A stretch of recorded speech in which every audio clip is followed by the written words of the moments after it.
Bismillahirrahmanirrahim. Assalamualaikum warahmatullahi wabarakatuh. Alhamdulillahi ala ihsani wa syukru lahu ala taufiqihi wa amtinani. Asyhadu an la ilaha illallah wahdahu la syarika lahu ta'ziman li sya'ni. Wa asyhadu anna Muhammadan abduhu wa rasuluhu da'ila ridwani. Allahumma salli alaihi wa ala alihi wa ashabihi wa ikhwani. Hadirin dan hadirat yang dirahmati Allah Subhanahu wa taala. Pada kesempatan kali ini kita akan membahas topik yang judulnya adalah sebagaimana saya diamanahi oleh panitia, yaitu beramalah meskipun sedikit-sedikit ya. Itu jangan sampai tidak beramal sama sekali.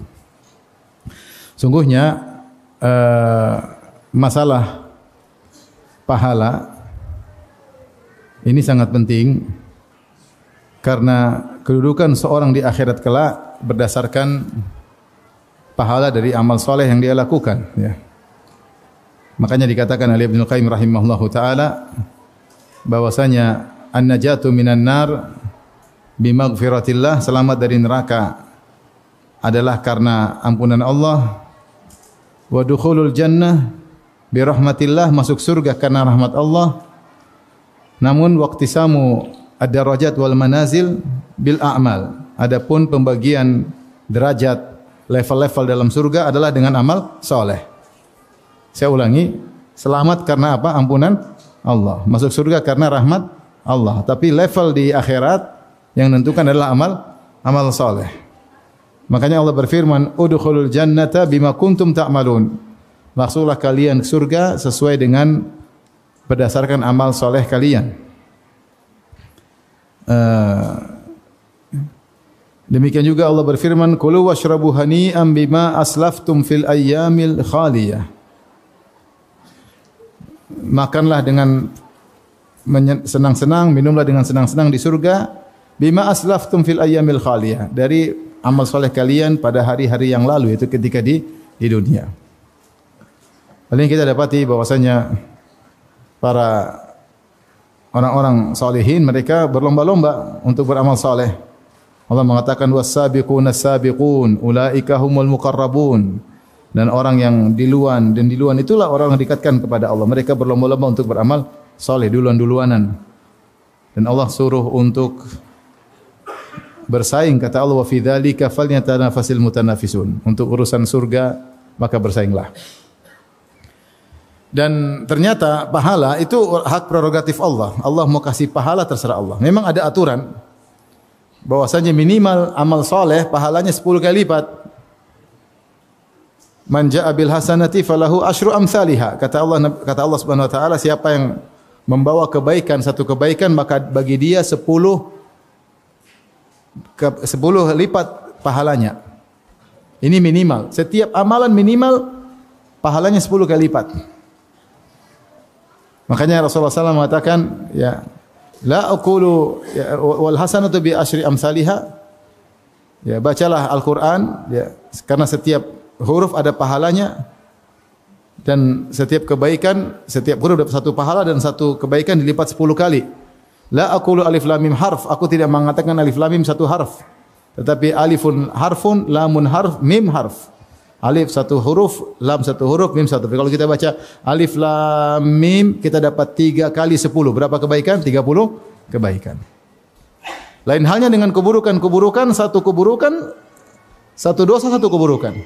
Satu dosa, satu keburukan.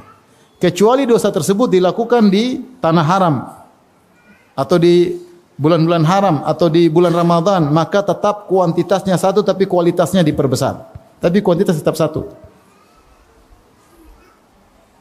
Lain dengan kebaikan di setiap saat minimal dilipat gandakan 10 kali lipat. Di waktu-waktu mulia seperti bulan-bulan haram, seperti Ramadan, seperti 10 awal Dzulhijjah, maka dilipat gandakan lagi, baik kuantitas maupun kualitas. Tapi hukum asal dosa itu satu dosa, keburukan cuma satu. Hukum asal satu kebaikan berapa kali lipat? 10, itu minimal. Kecuali infak fisabilillah. Infak fisabilillah minimal 700. Kalau amal soleh yang biasanya minimal 10. Man ja'a bil hasanati falahu asyru amsalihha. Siapa yang melakukan kebajikan, Satu kebajikan 10 kali lipat. Tapi kalau infak fisabilillah, mathalul ladzina yunfiquna amwalahum fi sabilillah kamathali habbatin ambatat sab'a sanabila fi kulli sumbulatin mi'atu habbah wallahu yudha'ifu liman yasha wallahu wasi'un alim. Dalam surat Al-Baqarah kata Allah Subhanahu wa taala perumpamaan orang yang berinfak di jalan Allah fi sabilillah untuk jihad, untuk dakwah. Karena dakwah di antaranya jihad fi sabilillah untuk para penuntut ilmu. Kata Rasulullah sallallahu alaihi wasallam, "Man kharaja fi talabil ilmi huwa fi sabilillah hatta yarji'."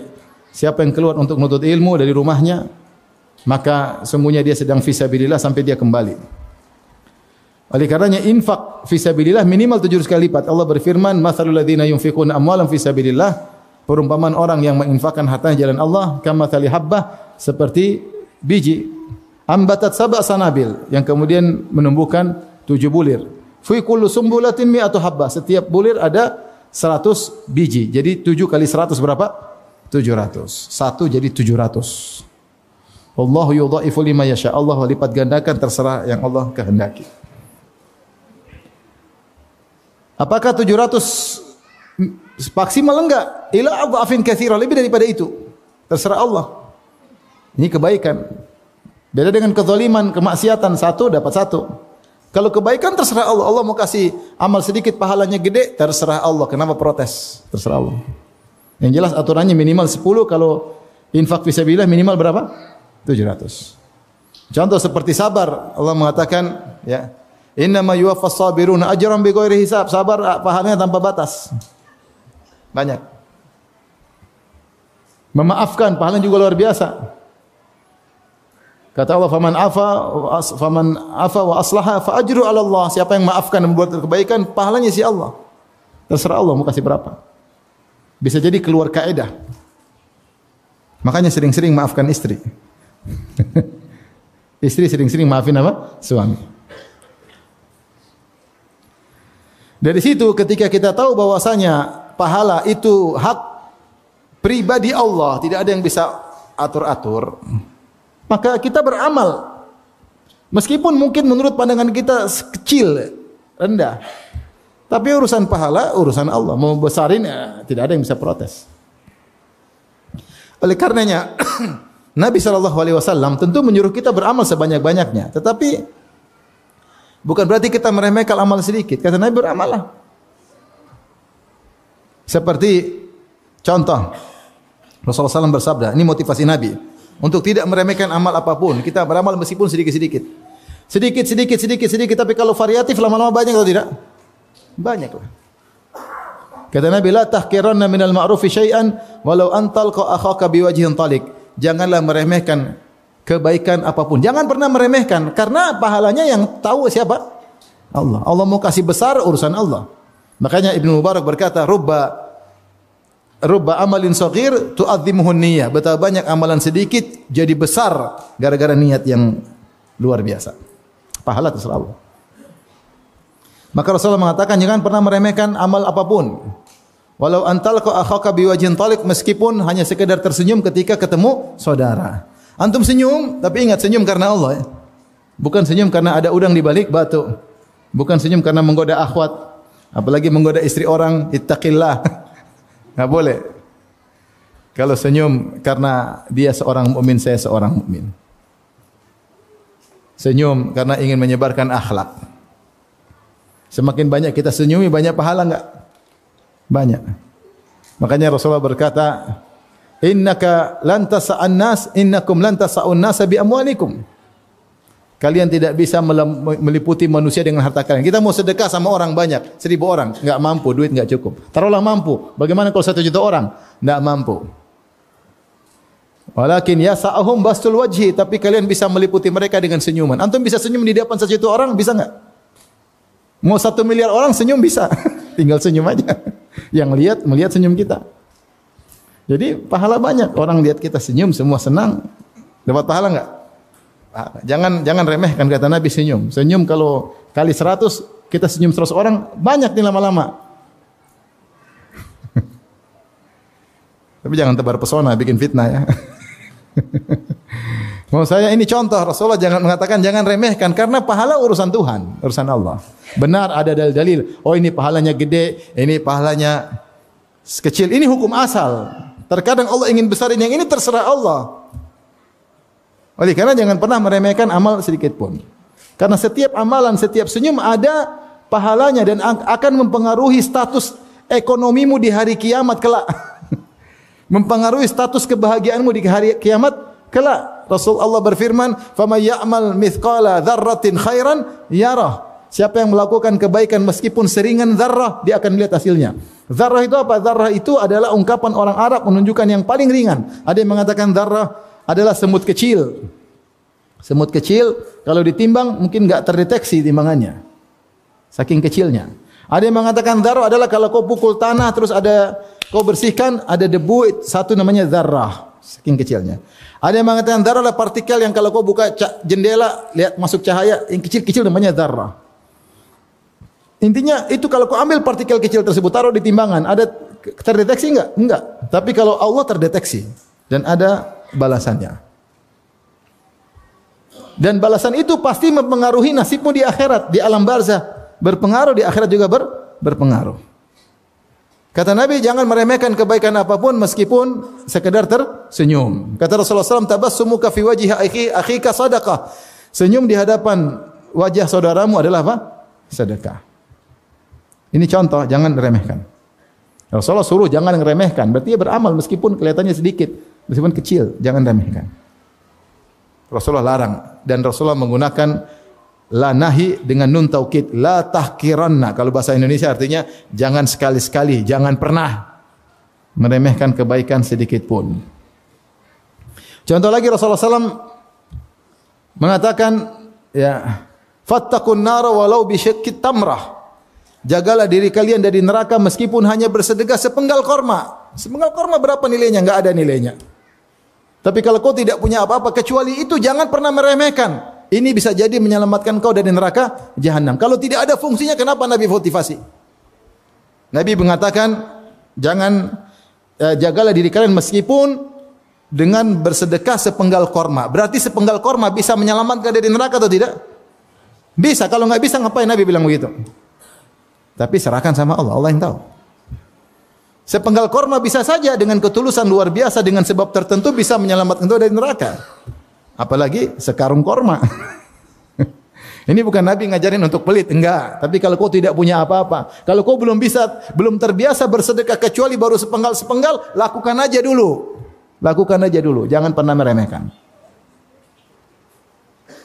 Hidup cuma sebentar, umur kita cuma sebentar. Enggak ada yang tahu kita hidup sampai kapan. Ya, yang bisa kita lakukan. Contoh Rasulullah SAW sebutkan tentang cabang-cabang keimanan. Kata Rasulullah SAW, al-imanu bi'un wa sab'una syu'bah. A'laha kalimatul la ilaha illallah adnaha imatatul adha anit thariq. Saya ingin sampaikan hal ini, perhatikan. Rasulullah mengatakan iman itu 70 sekian cabang. Sampai para ulama menulis buku tentang iman, misalnya Syu'abul Iman karangan Al-Baihaqi rahimahullahu taala untuk mengumpulkan cabang-cabang keimanan apa saja yang 70 sekian. Sebagaimana juga dilakukan oleh ulama-ulama yang lain ya. Al-Halimi juga ada Syu'abul Iman ya. Taib, kata Rasulullah yang paling tinggi la ilaha illallah. Wa adnaha yang paling rendah imatatul adha anit thariq. Yang paling rendah adalah menghilangkan gangguan dari jalan. Mudahlah ada besi kita senggol masukin ke atau ada kita ambil taruh di tempat sampah. Atau ada batu kita tendang ke samping biar enggak dilihat. Kan gampang, apa susahnya cuma begini aja dong. Cuma senang gitu, apa susahnya? Enggak ada susahnya. Ini paling rendah. Paling rendah secara aturan benar. Dalam Islam ada apa namanya? Skala prioritas benar. Yang paling tinggi adalah Allah dengan konsekuensinya paling rendah menghilangkan gangguan dari jalan. Tapi ternyata menghilangkan gangguan dari jalan ini pernah bikin orang masuk surga. Yang menurut kita rendah secara urutan rendah, tapi ternyata dalam hadis yang lain Rasulullah sebutkan ada seorang mukmin berjalan, dia lihat gusnus syajarah.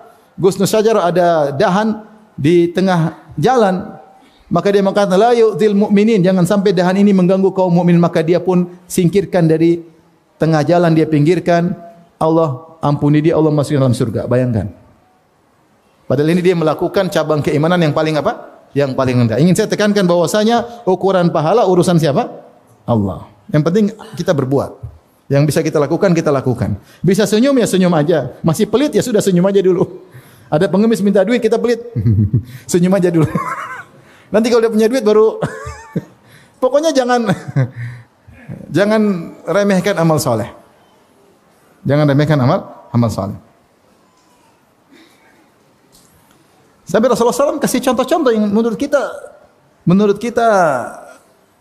remehkan, ternyata Rasulullah perhatian. Contoh Rasulullah SAW mengatakan, "Idza tabakhta fa'aktsir ma'aha. Idza taqbatal maraq fa'aktsir ma'ahu." Ya. Kalau kau lagi masak, ya, daging misalnya, kau enggak punya daging cuma sedikit, perbanyakin airnya. Buat apa? Untuk dibagi-bagi ke tetangga. Ya, daging cuma dikit-dikit, enggak apa-apa. Karena waktu antum masak sudah mengganggu, udah kemana-mana baunya. Apalagi pakai micin, udah kemana?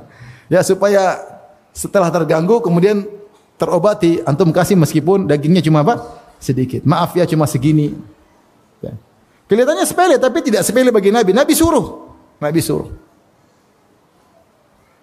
Contoh cari pahala dengan nyuap istri. Kita kapan pikir pahala nyuapin istri? Kita baru merasa pahala kalau belikan istri emas. Kalau nyuapin kayaknya pahalanya enggak ada. Padahal kata Nabi sallallahu alaihi wasallam, "Lasta tunfiqu nafaqatan tabtaghi biha wajha Allah illa ujirta 'alaiha hatta luqmatal lati taj'aluha fi imra'atik." Tidaklah engkau berinfak karena Allah kecuali kau dapat pahala sampai suapan yang kau suapkan ke mulut istrimu. Sederhana. Nyuapin istri. Siapa yang hari ini nyuapin istri? Coba angkat tangan. Siapa hari ini nyuapin istri? Masya Allah. Allahumma barik. Masya Allah. Mudah-mudahan ikhlas. Cuma satu orang aja. Yang lain kemana aja? Belum punya istri. Subhanallah. Dapat pahala nyuapin istri. Niat karena Allah Subhanahu wa taala. Saya juga nyuapin istri, Ustaz. Kenapa? Istri lagi sakit. Wah, iya, wajar. Kalau itu saya juga bilang. Baik. Contoh Rasulullah menyuruh kita perhatian, bahkan Allah menyuruh kita untuk bertutur kata yang baik. Kata Allah, "Wa qulu lin-nasi husna." Ucapkanlah kata-kata yang baik kepada manusia. Secara umum kalau dibilang an-nas itu umum kepada kaum mukminin, kepada orang kafir, kepada siapapun selama dia manusia, ucapkanlah kata-kata yang baik. Apa susahnya kita bertutur kata yang baik? Kita disuruh mikir dulu. Rasulullah berkata, "Wal kalimatu thayyibatu shadaqah." Kata-kata yang baik adalah sedekah. Kita terkadang menyepelekan perkataan. Ngomong nyinyir, ngomong nyinggung, ngomong merendahkan, ngomong kok nyelekit, kok enggak enak banget omongannya. Komentar juga begitu. Kalau komentar di grup bikin sakit hati anggota grup semuanya. Mau dikeluarkan ternyata dia admin grupnya.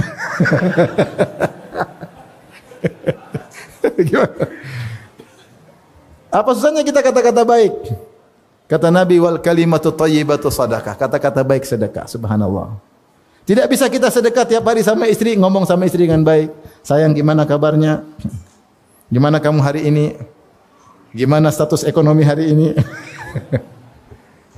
"Mana sayang, sudah baca Quran belum?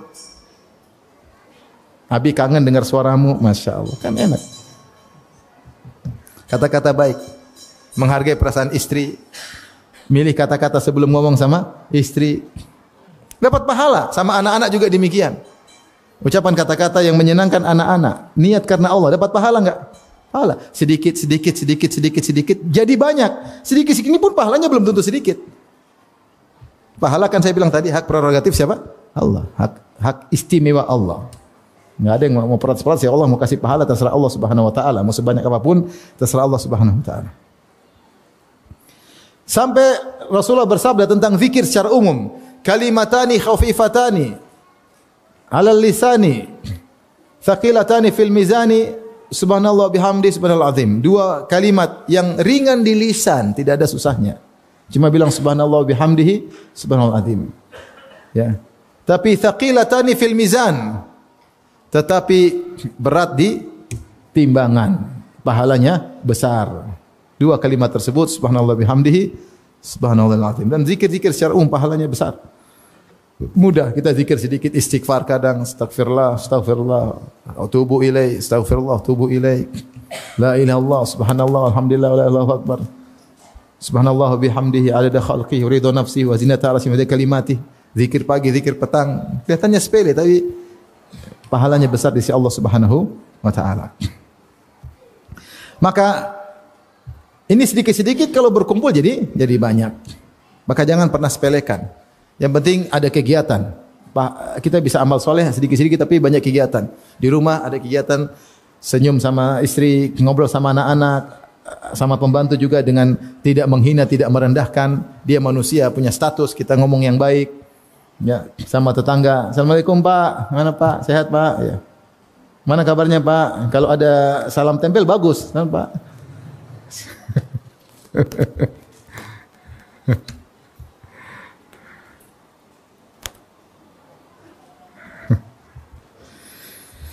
Subhanallah ya. Sedikit jadi banyak. Ya. Semua anak-anak ngobrol, gimana pelajarannya, gimana sudah murojaah belum? Ayo semangat nak ya. Cuma gitu aja apa susahnya? Apa susahnya? Ada waktu telepon Mak, Mak gimana kabarnya Mak? Hari ini ngapain Mak? Oke Mak, Assalamualaikum, selesai. Kalau masih ada punya ayah telepon, ya gimana Bi, gimana kabarnya Bi? Mana hari ini? Mama gimana Bi? Masih ngomel-ngomel enggak? Ngobrol aja ya, ngobrol telepon tante, telepon kakak, bercanda di grup kakak adik. Kita niatkan karena apa? Sedikit jadi apa? Jadi banyak. Baik.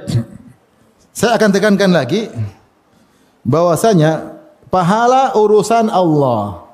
Bisa jadi di mata kita kecil, ternyata besar di sisi Allah. Tadi contohnya Rasulullah sudah sebutkan cabang keimanan paling rendah adalah menghilangkan gangguan dari jalan. Ternyata dalam hadis yang lain Rasulullah jelaskan ada orang menghilangkan gangguan dari jalan maka malah masuk surga. Contoh lagi Rasulullah SAW bersabda, sabaqa dirhamun mi'ata alfin. Satu keping dirham mengalahkan 100.000 keping dirham. Satu keping dirham yang dikeluarkan bisa mengalahkan 100.000 keping dirham. Kok bisa demikian? Sahabat bertanya. Kata Rasulullah, kana li rajulin dirhamani. Ada seorang miskin. Dia cuma punya 2 dirham. Cuma 2 dirham. Dia punya harta cuma 2 dirham. Fatasaddaqa ajwadahuma. Dirham dulu kan perak yang ditempa. Dia lihat dirham 2. Oh, ini yang paling bagus bentuknya. Tempaannya lebih rapi. Fatasaddaqa ajwadahuma, maka dia pilih mana yang paling baik kemudian dia sedekahkan. Yang logamnya kurang bagus buat dia simpan. Ini yang disedekah 1 dirham. Berarti dia punya dirham cuma berapa? 2 keping dirham. 1 disedekahkan yang paling baik, 1 dia simpan. Wa antalaqa rajulun ila ardi malihi atau irdi malihi fa akhadha minha mi'ata alfin fatasaddaqa. Yang satunya dia pulang ke rumah harta segudang. Terus dia ambil 100.000 keping. Terus dia sedekahkan. Mana paling lebih banyak? Yang pertama. Kok bisa Ustaz? Mending kita jadi orang miskin Ustaz. Kata para ulama, orang ini miskin. Ketika dia bersedekah dengan 1 dirham, dia bersedekah dengan setengah hartanya. Oleh karenanya Allah menilai pahala terkadang dari kuantitas, secara kuantitas terkadang dari persen harta yang dia miliki. Ini 1 dirham bukan sedikit bagi dia karena dia telah berinfak dengan setengah hartanya. Sedangkan si kaya ini ketika dia mengeluarkan 100.000 dirham tidak mengubah hartanya sama sekali. Karena hartanya jutaan dirham. Mana lebih banyak pahalanya? Kata Nabi yang pertama, ini lebih dahuluan menang. Maksudnya pahala urusan siapa? Urusan Allah. Kelihatannya sepele tapi ternyata besar di sisi Allah Subhanahu wa taala. Contoh lagi kisah wanita pezina yang beri minum kepada seekor anjing. Bainama kalbun ya yutifu bi raqiyatin kada yaqtulul atash isra'athu baghirun baghaya bani Israil. Ada seekor anjing kehausan muter-muter di sebuah sumur. Dia lagi haus sampai jilat-jilat pasir. Depan dia ada air cuma dia enggak bisa nyemplung. Kalau nyemplung enggak bisa keluar, selesai. Ya, innalillahi wa inna ilaihi raji'un. Akhirnya dia muter-muter aja. Tiba-tiba ada wanita pezina dari wanita Bani Israel, kasihan lihat dia. Maka dia pun turun, fanazat muqah, dia lepas sepatunya, dia ambil air, fasaqathu, dia beri minum kepada anjing tersebut, faghafarallahu laha bihi. Maka Allah ampuni dosa-dosanya gara-gara itu, subhanallah. Allah mau ngampuni terserah, gara-gara perkara sepele terserah Allah. Yang penting kamu berbuat apa? Amal soleh. Urusan pahala urusan Allah. Ya Ustaz, dia sedekah 1 miliar. Kamu berapa? Cuma 100.000 Ustaz. Sudah. Urusan Allah. Belum tentu 1 miliar lebih baik daripada 100 apa? Ribu. Yang penting kamu sedekah.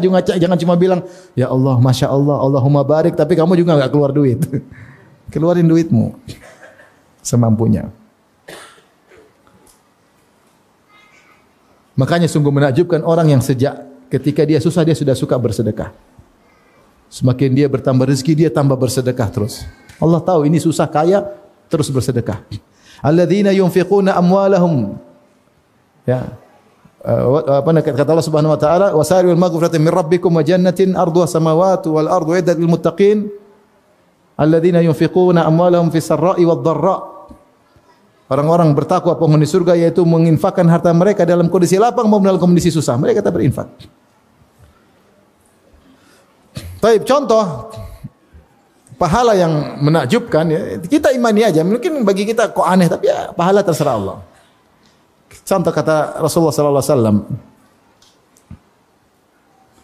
"Man bakkara wabtakara wa ghassala waqtasala." Man ghassala waqtasala wa bakkara wabtakara. Kebalik. Man ghassala waqtasala. Siapa yang di hari Jumat dia menggauli istrinya di pagi hari sehingga dia menjadi junub dan dia menjunubkan istrinya. Paham ya? Enggak usah disarah ya. Wa bakkara wabtakara. Kemudian dia segera menuju ke masjid. Dia berjalan menuju masjid untuk salat Jumat. Thumma dana minal imam, kemudian dia mendekati imam. Fastama'a wa ansata, kemudian dia menyimak dan mendengar. Kana lahu bi kulli khutwatin yakhtuha ajru sanatin qiyamiha wa siyamiha. Maka setiap langkah dia yang langkahkan dapat pahala setahun, pahala salat malam, pahala puasa setahun. Aneh ya? Syaratnya mudah, menyenangkan, pahalanya besar. Ini hadis tidak bisa diamalkan sama jomblo, kasihan.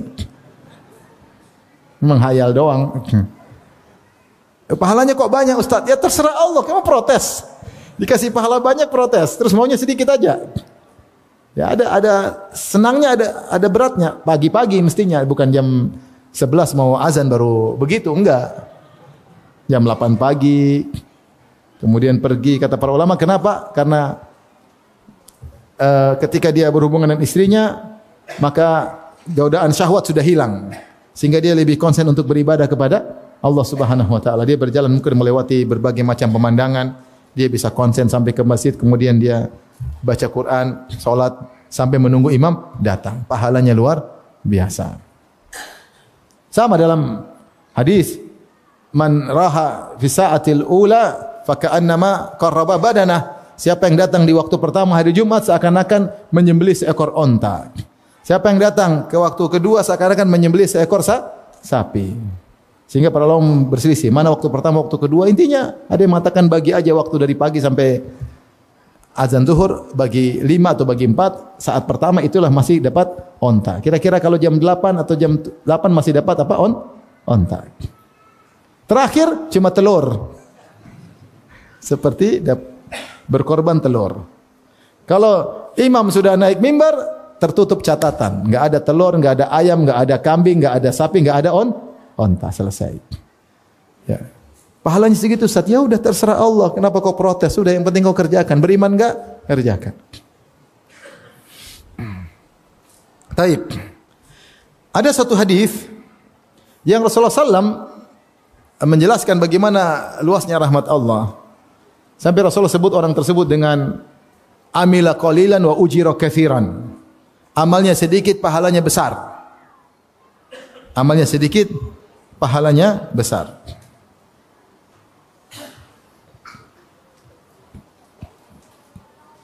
Dalam Sahih Al-Bukhari, Anil Bara' bin Azib radhiyallahu anhu, dari Al-Bara' bin Azib. Dia berkata, Atan Nabiyya sallallahu alaihi wasallam rajulun muqanna. Ada seorang datang menemui Nabi, yaitu seorang menutup wajahnya dengan besi, yaitu pakai helm besi karena perang. Faqala ya Rasulullah, tiba-tiba datang menemui Nabi, ini mau perang. Dia berkata, uqatil au uslim. "Ya Rasulullah, saya perang atau saya masuk Islam dulu?" Dia belum masuk Islam, masih kafir. "Uqatil au uslim?" Saya perang atau saya masuk Islam? Kata Rasulullah SAW, "Qala aslim thumma qatil." Masuk Islam dulu baru berperang. Masuk Islam dulu baru berperang. Fa aslama, maka dia pun masuk Islam. Thumma qatala, kemudian dia masuk dalam medan pertempuran. Fa qutila, kemudian dia terbunuh. Faqala Rasulullah sallallahu alaihi wasallam bersabda, "Amila qalilan wa ujira katsiran." Amalnya sedikit, pahalanya banyak. Ternyata dia masuk apa? Surga. Dia ini masuk perang belum sujud meskipun sekali apa? Sujud. Subhanallah. Umur Islamnya sebentar. Belum ada sehari. Tapi langsung masuk apa? Surga. Ada orang-orang seperti ini, amalnya sedikit, sebentar tapi luar biasa, masuk surga. Contoh, siapa lagi yang semisal ini? Amr bin Thabit bin Waqsh al-Ansari yang dikenal dengan Usairim. Usairim dari Bani Abdul Ashhal, dari kalangan Ansar. Ketika seluruh Banu Abdul Ashhal masuk Islam, cuma dia yang belum masuk Islam. Seluruh kerabatnya semua masuk Islam, dia aja yang belum masuk Islam. Kenapa bisa demikian? Ya. Disebutkan bahwasanya dia ternyata punya praktek riba. Jadi dia praktek riba, dia tidak ingin masuk Islam. Kalau masuk Islam nanti riba haram. Maka dia ingin tetap dapat praktek apa riba, dapat untung. Teman-temannya semua sudah masuk Islam sebelum Nabi berhijrah. Dia baru masuk Islam pada tahun 3 Hijriah. Jadi dia terlambat masuk Islam mungkin 4 tahun. Teman-temannya semua sudah menjalankan Islam selama 4 tahun. Dengan salat, dengan puasa, dengan jihad dalam perang Badar, mungkin dengan sebagian mereka ikut perang Badar, ya. Sedekah dan macam-macamnya. Dia belum mau karena masih ingin praktek apa? Riba.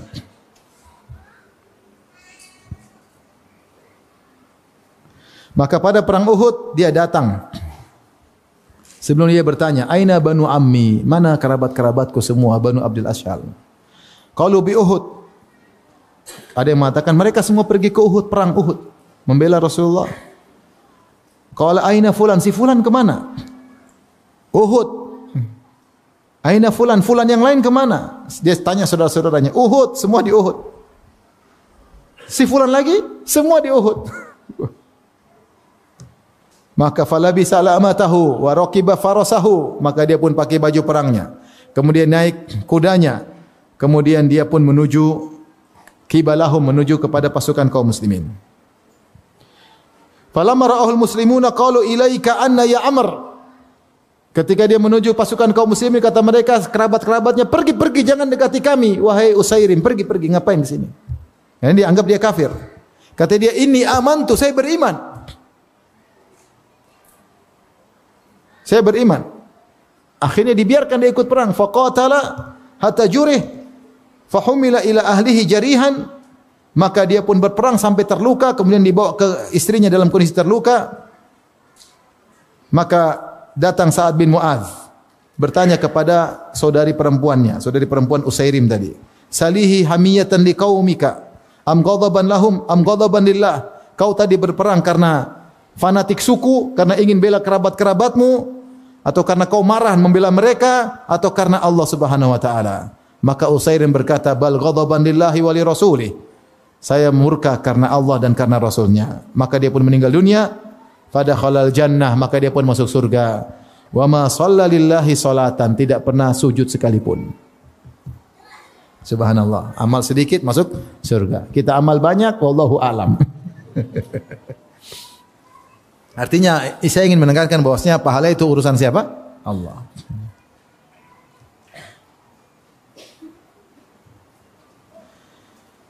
Kemudian juga dalam kisah yang lain, ini dalil bahwasanya ya, orang kalau mau perang harus Islam dulu. Kalau perang belum Islam tidak ada faedahnya.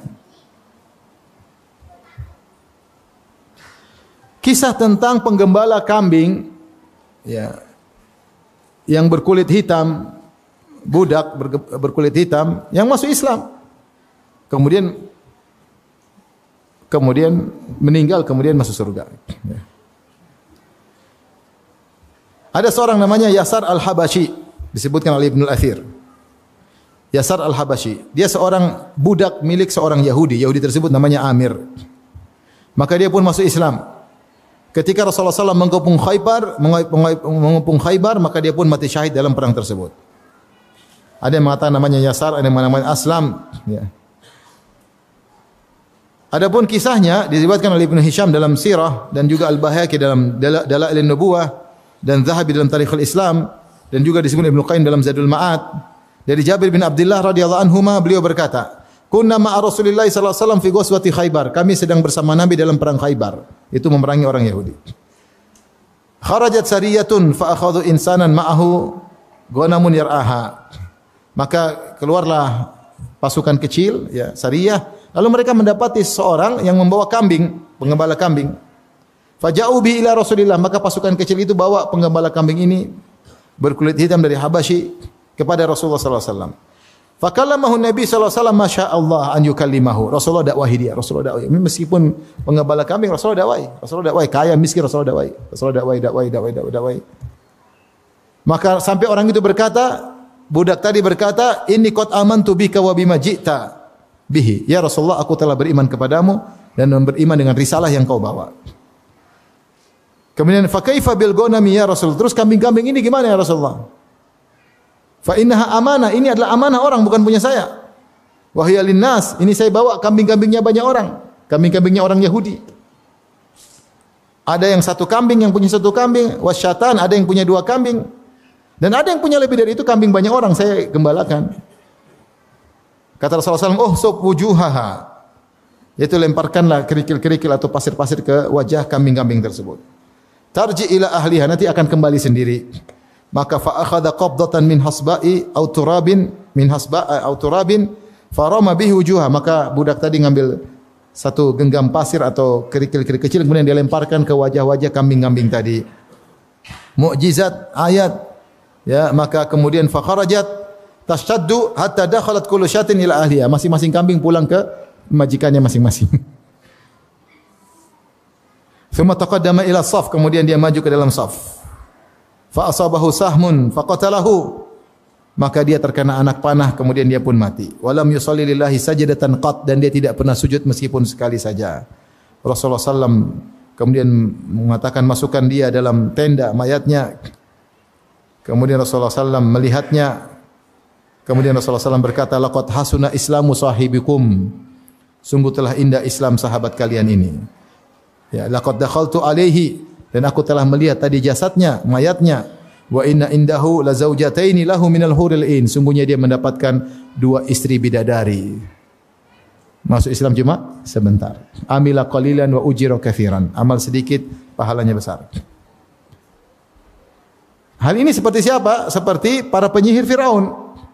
Para penyihir Firaun yang hidupnya puluhan tahun sebagai penyihir, mencari nafkah sebagai penyihir. Kemudian akhirnya duel dengan Musa alaihissalam untuk dapat upah juga, berduel. Namun Allah mentakdirkan lain. Ketika berduel dengan Nabi Musa, ternyata Nabi Musa melemparkan tongkatnya jadi ular betulan, kemudian makan tongkat-tongkat dan tali-tali mereka, maka mereka yakin ini utusan Allah. Mereka langsung sujud. Fa ulqiyas saharatu sujada, mereka sujud. Ketika mereka sujud kepada Allah, Fir'aun ngamuk. Ya. Inna hadza lakabirukum alladhi 'allamakum sirra, kalian ini ternyata Musa ini guru kalian cuma sandiwara di sini. Aku akan salib kalian, aku akan potong kalian. Potong kaki kanan dengan tangan kiri atau kaki kiri dengan tangan kanan. Maka mereka bersabar, mereka dibunuh, mereka masuk surga. Subhanallah, Islam cuma sebentar. Enggak sampai 1 siam. Waktu duha masih kafir, sore sudah meninggal, sudah masuk surga. Ada kisah menarik saya baca di internet tentang seorang syekh namanya Muhammad Al-Farraj. Dia bertemu dengan seorang Hindia, banyak pekerja di Arab Saudi, orang India. Ketika orang India tersebut beragama Hindu, maka dia dakwahi. Tetapi orang India ini menolak. Dan dia minta maaf Syekh, saya tidak bisa, maaf Syekh, saya begini-begini. Sampai suatu hari Allah bukakan hatinya. Kadang orang masuk Islam belakangan, mungkin dia mikir, kalau di depan kita mungkin dia belum masuk Islam, tapi pulang dia mikir. Dia tentangkan dengan akal sehatnya, kemudian akhirnya dia dibukakan hatinya untuk masuk Islam. Maka dia pun datang ke Syekh Muhammad Al-Farraj. Di sini sebut namanya Muhammad Al-Farraj, di masjidnya untuk ucapin salam. Tetapi Syekh lagi sibuk dengan murid-muridnya.